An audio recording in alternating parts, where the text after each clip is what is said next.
The second approach was to send doctors, teachers, engineers, and so on around the world. It's not just doctors. There are Cuban teachers.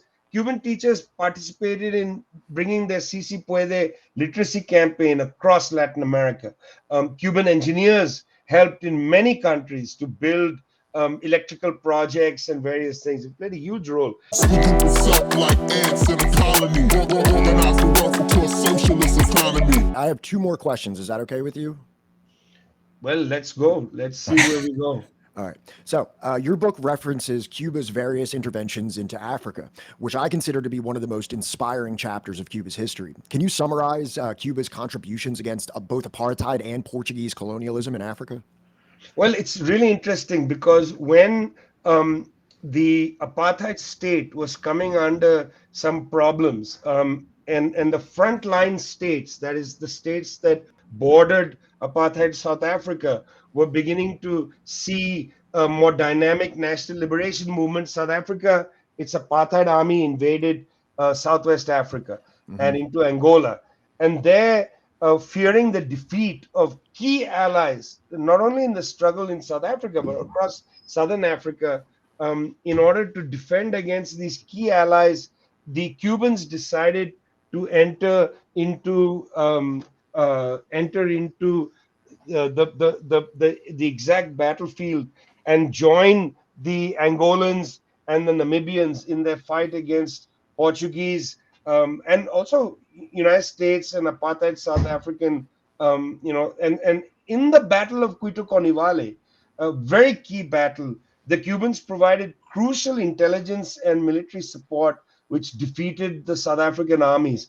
And in fact, if you talk to people in the liberation movements in Southern Africa, they'll tell you that that defeat in Quito Conivale was the final nail in the coffin for the South African regime. And then they had to go and open negotiations with Nelson Mandela. He comes out of jail 3 years later, and eventually, 7 years after Quito Conivale, there's an election in South Africa.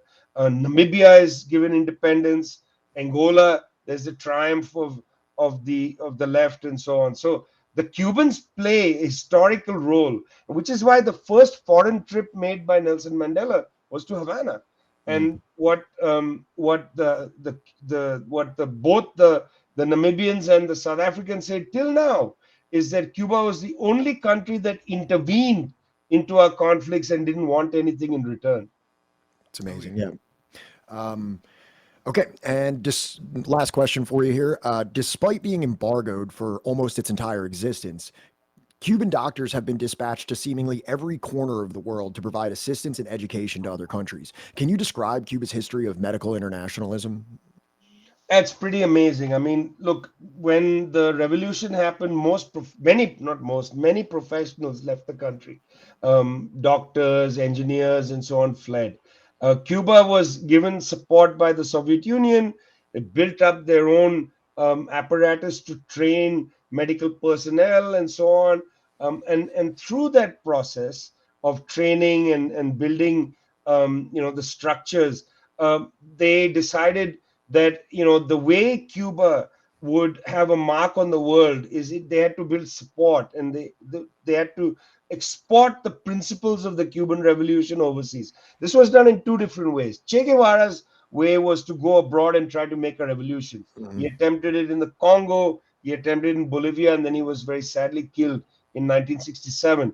The second approach was to send doctors, teachers, engineers, and so on around the world. It's not just doctors. There are Cuban teachers.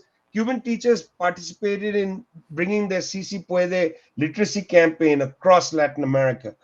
Cuban engineers helped in many countries to build electrical projects and various things. It played a huge role.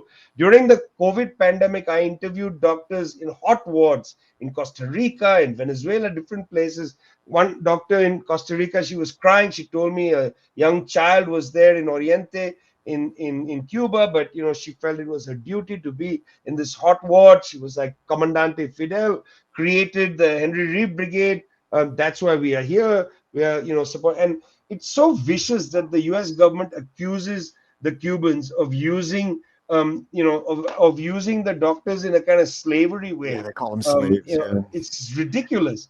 Of course, they get paid to do this. I mean, of course, there's money exchange. I mean, it's not like Cuba can afford, with the embargo, to send medical personnel to Brazil. There's some recompense they get for it, but it's hardly what private healthcare would charge. Where are the American doctors in a time of crisis? It's Cuban doctors. Of course, there's some exchange of resources, but it's minimal compared to what they're providing. Yep. It's vulgar how the US has attacked the Cubans. Really vulgar. Right. So, Vijay, I just want to thank you again for taking the time to come out here and speak to us. We're a pretty small channel, so like you agreeing to come out here and like take an hour out of your day to speak with us. I just want to extend like how grateful I am that you were willing to do this. It's a pleasure. You asked such good questions and you read the book so closely. It's an honor to me. Thanks a lot. Well, and keeping with that, I just want to say we're a big fan of a lot of your books. And, in kind of like how this interview was kind of structured and things like that, like, if we maybe, some months down the line or something like that, read another one of your books, would you potentially be willing to come on and kind of discuss it? Maybe Washington Bullets, Darker Nations, things like that. Would you potentially be willing to come on and have a conversation like this about Let's that? do a series. Let's do a series. Okay. That's music to my ears. That's Yeah. all right. And Johnny, would you like to, give a farewell to our guest here? I wanted to ask you more questions about punk rock music, but we're gonna have to do another episode. We're just gonna it's gonna have to wait until we're doing Washington Bullets and stuff. We'll talk Why don't shop we on just that. meet to talk about punk rock music and the left?